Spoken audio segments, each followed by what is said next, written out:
Ya pertama ke Bang Rapli, salam cadas. Bang Aryo, Keren, cadas. jadi pertama Keren, cadas. pertama begini, kalau kita ingin memahami seseorang, kita harus memahami secara komprehensif. Sebab nanti pemahaman terhadap diri misalkan Pak Prabowo sebagai presiden terpilih, itu nanti ada korelasinya dengan pernyataan-pernyataan dan langkah-langkah yang diambil. Oke. Itu yang pertama. Nah, saya cukup lama dengan beliau di Super Semar, kemudian waktu 2014, 2 tahun lebih, saya jadi ketua koalisi, jadi relatif lebih banyak berkomunikasi. Nah, saya ingin katakan begini, apa yang ditampilkan oleh Pak Prabowo dengan Mas Gibran di kemarin itu, ada 2 hal. Yang pertama adalah bagaimana beliau langsung menyalami orang-orang yang hadir, termasuk Anies dan lain-lain sebagainya. Saya kira ini betul-betul sebuah perilaku yang patut menjadi teladan. Kemudian yang kedua adalah pidato yang disampaikan. Nah, yang pertama adalah Pak Prabowo berpandangan bahwa persoalan hukum memang sudah selesai, final and binding di Mahkamah Konstitusi.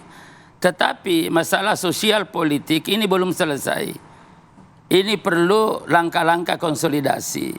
Apalagi ini mohon maaf Mas Adi, ya kalau misalkan saya katakan kecenderungan demokrasi kita kemarin yang kita praktekkan itu adalah demokrasi arus antagonistik. Kenapa, Bang? Ya itu kan cenderung pada seakan-akan pertentangan, perbedaan, ada konflik, ada apa, itu yang lebih dikedepankan daripada yang lain.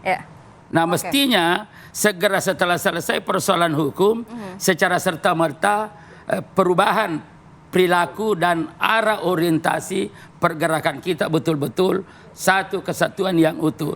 Itulah sebabnya yang disampaikan oleh Pak Prabowo adalah bukan dalam hati merangkul, tapi mengingatkan kepada kita semuanya bahwa Indonesia, kita ini adalah satu. Kita ini adalah satu keluarga, dan memang dalam pidato-pidato Bung Karno misalkan kita pelajari dalam 1 Juni itu lebih mengedepankan bahwa Indonesia harus dibangun dalam asas kekeluargaan. Gotong royong, dan di situ ada semangat kebersamaan, ada semangat kekitaan, ada semangat persaudaraan.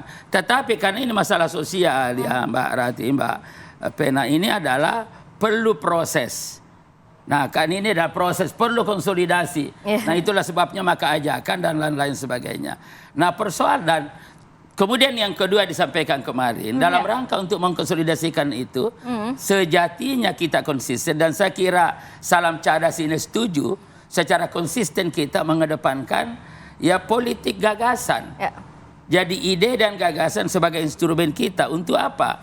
Untuk menjadi instrumen pelayanan kepada rakyat, memberikan kemanfaatan kepada rakyat, dan ini nanti akan panjang kalau kita ingin jelaskan ya. Tapi saya nanti kalau saya jelaskan seperti apa, paling tidak ada 5 tahap dalam rangka konsolidasi itu. Nah, oleh karena itu saya kira apa yang disampaikan oleh Pak Prabowo itu adalah ajakan, dan persoalan ada di dalam pemerintahan atau di luar pemerintahan itu adalah pilihan politik. Dan saya sebagai orang yang selama ini malang melintang di partai, itu adalah sebagai sebuah strategi. Kalau kita bicara tentang strategi pilihan politik, berarti efektif mana kita berperan untuk rakyat atau di luar atau di dalam. Nah, itu nanti mungkin bisa. Ini masalah efektivitas, ini masalah strategi. Politik sudah selesai. Indonesia menganut asas kekeluargaan dan semua harus bersatu lagi. Begitu Bang Idrus. Lagi.